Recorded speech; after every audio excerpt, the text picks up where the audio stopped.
So hi friends, welcome to our channel. ఈ వీడియోలో మనం మేజర్గా డిస్కస్ చేయబోయే టాపిక్స్ వచ్చేసి love and attraction, fantasy relationship, women sensitivity, men's testing. ముందుగా లవ్ అండ్ అట్రాక్షన్. సో ఇందులో మెయిన్గా మనం ఎప్పుడైనా ఎవరినైనా చూసినప్పుడు ఫస్ట్ సైట్లోనే డ్రెస్సింగ్లో కానీ, లుక్స్లో కానీ, కొంచెం వాళ్ళ బిహేవియర్లో కానీ చూసినప్పుడే మనకి ఏమనిపిస్తుంది అంటే ఇన్స్టాంటే లవ్ పుట్టేస్తుంటుంది అన్నట్టు. ఇన్స్టాంటే కనెక్ట్ అయిపోతాం అన్నమాట. అది ఏంటి అన్న తర్వాత పెడితే సో ఇన్స్టాంటే మనకి ఏదో ఒక ఫీలింగ్ అనేది ప్రొడ్యూస్ అవుతుంది అన్నమాట.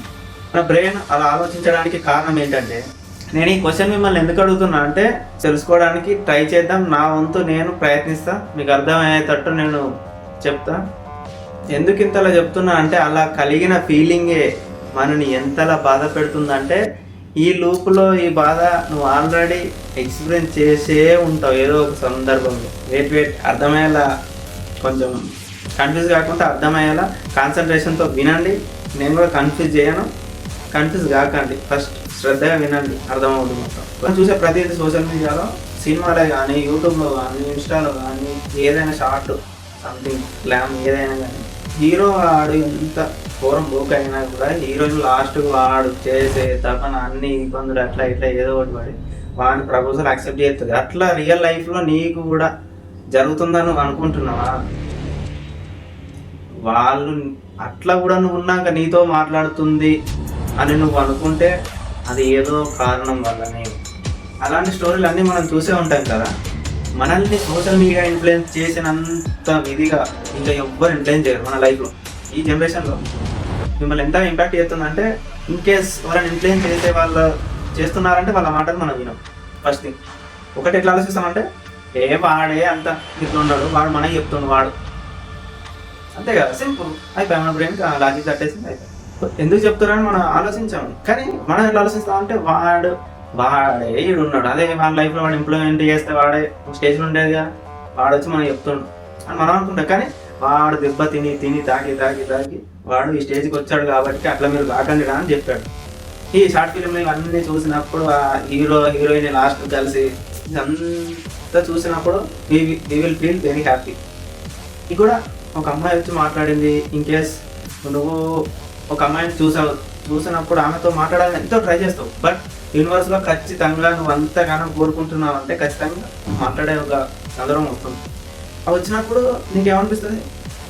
ఒకసారి నువ్వు మాట్లాడాలనుకునే దగ్గర నుంచి ఫోన్ నంబరు, చాటింగ్, ఫస్ట్ ఉన్న ఫీలింగ్ లాస్ట్ వరకు ఉండట్లేదు. ఎందుకు అర్థమవుతుందా? ఎప్పుడైనా అట్లా నువ్వు ఎప్పుడైనా ఆలోచించావా? ఫస్ట్ ఉన్న ఫీలింగ్ లవ్లో లాస్ట్ వరకు ఎందుకు ఉండట్లేదు? First question, note this point. నాకు ఈ క్వశ్చన్కి నీ అభిప్రాయం ఏందో నాకు కామెంట్ చేయి. నువ్వేమనుకుంటున్నావు అసలు? It's coming to the second topic, fantasy relationship. So మీ క్వశ్చన్లో అర్థమైపోయి ఉంటుంది. సో ఇంత ఇన్డెప్త్ పాయింట్ తీసుకునేసరికి అప్పు ఫ్యాంటసీ రిలేషన్షిప్ మాట్లాడడం అంటే కొంచెం వినడానికి అసూయంగా ఉంటుంది. కానీ యాక్చువల్లీ జరిగేదంతా ఇదే. ఒకటి చెప్పాలనుకుంటే ఏంటంటే, మనం ఎవరైనా వాట్సాప్ కానీ, స్నాప్చాట్ కానీ, ఇన్స్టాగ్రామ్ కానీ మనం డైలీ చాట్ చేస్తూనే ఉంటాం. సో నువ్వు డైలీ చాట్ చేస్తలేవంటే నీ అంతరాత్మకే తెలిసి ఉండాలి. నాకు చెప్పాల్సిన అవసరం లేదు, నీకు నువ్వు తెలుసుకుంటే చాలు, అంతే. సో ఇంతగానో చేసుకుంటాము. మళ్ళీ ఫస్ట్ వస్తే ఏమనిపిస్తుంది? ఫస్ట్లోనే నువ్వే నా ప్రాణం, నువ్వు లేకుంటే నేను లేను, లైఫ్ లాంగ్ నేను నీతోనే ఉంటా, అట్లా ఇట్లా నడుస్తూ ఉంటా చాట భారతంగా చాటింగ్. అవంతా మాట్లాడుకోవడం వల్ల మీ రిలేషన్షిప్ స్ట్రాంగ్గా ఉంటుందా? థింక్ చేయండి.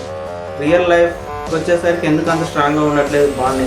నేను చెప్పే ప్రతి మాట నువ్వు ఆలోచించుకుంటేనే తెలుస్తుంది నీకు. నువ్వు మళ్ళీ అంటే ఏదైనా ఒక స్మాల్ మిస్అండర్స్టాండింగ్ వచ్చిందంటే సో ఆపోజిట్ పర్సన్ బ్లాక్ చేయడం కానీ లేదా అవాయిడ్ చేయడం కానీ జరుగుతుంది. సో అలా ఎందుకు జరుగుతుంది? అలా జరుగుతుందంటే నువ్వు ఖచ్చితంగా ఆలోచించుకో.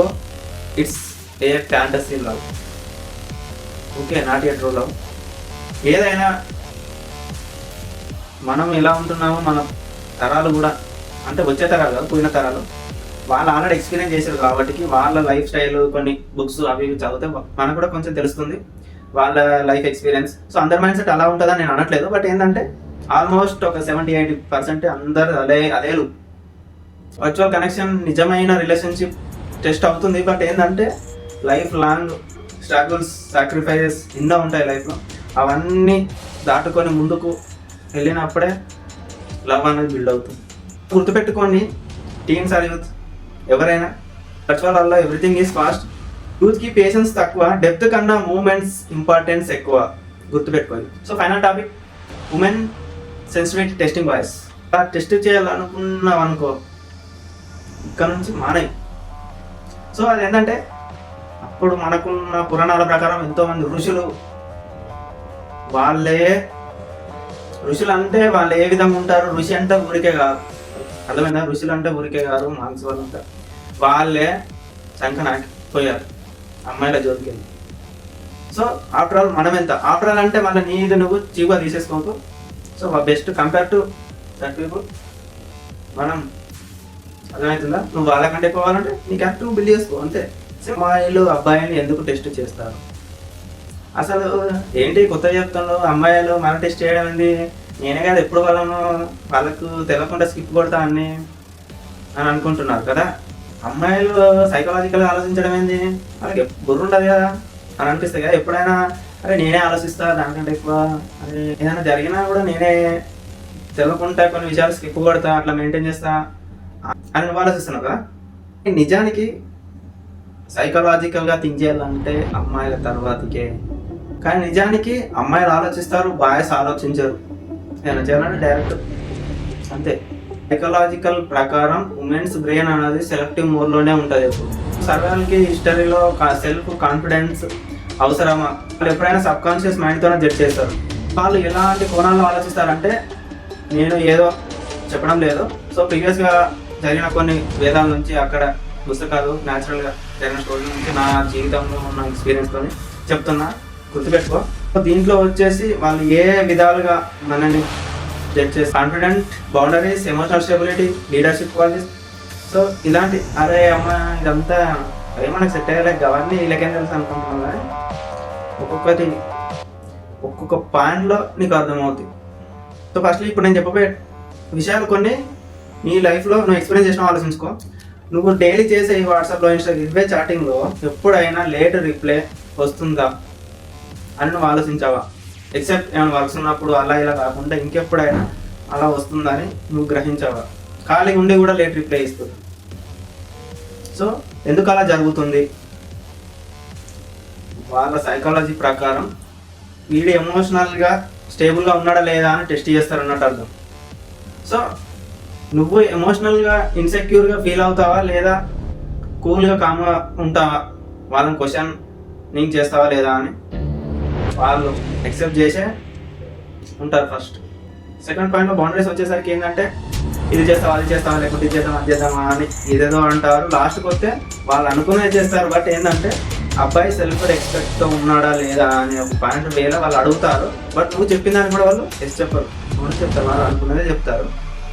ఫైనల్ రీజన్ అదే అవుతుంది. కొన్ని విషయాలలో వాళ్ళు మీకు ఏదైతే వద్దు అని అంటావో లేదా మీకు ఇష్టం లేని పనులు ఖచ్చితంగా చేస్తారు. ఎందుకు చేస్తారు? అలాంటి విషయాలలో నువ్వు ఎమోషనల్గా స్టేబుల్గా ఉంటావా లేదా రియాక్ట్ అవుతావా? సో కన్సిస్టెన్సీ టెస్ట్ అంటే నార్మల్ అందరం ఏమనుకుంటామంటే, కన్సిస్టెన్సీ అంటే అంత డెప్త్ తెలుసా అనుకుంటాం. కానీ అందరికీ తెలిసి తెలియగానే చేసేస్తాము. అది ఎలా అంటే, నీకు ఏదన్నా నార్మల్గానే ఏం కాకపోయినా కానీ 1, 2, 3 days ఆర్ 1 week అలా అవాయిడ్ చేస్తూ ఉంటాం. అలా అవాయిడ్ చేసినప్పుడు వాళ్ళు ఏమని ఫీల్ అవుతారు? వీడు బౌండరీస్ ఏమన్నా దాటుతుందా, నా గురించి ఆలోచిస్తుందా, ఇంకో అమ్మాయి గురించి మనం ఆలోచిస్తుందా అన్న వే ఆఫ్ మైండ్ సెట్లో వాళ్ళు ఉంటారు. నేను చెప్పిన కానీ అందరూ చేస్తారా అంటే లేదు. అది ఎలా అంటే, అందులో కొన్ని పాయింట్స్ కొంతమందికి నచ్చినప్పుడు ఆవిడతో మూవ్ ఆన్ అయిపోతారు. సో కానీ ఒకటి మాత్రం గుర్తుపెట్టుకో, ఒకటి మాత్రం 1 క్యూబ్తోనే ఎండ్ అవుతుంది. అంటే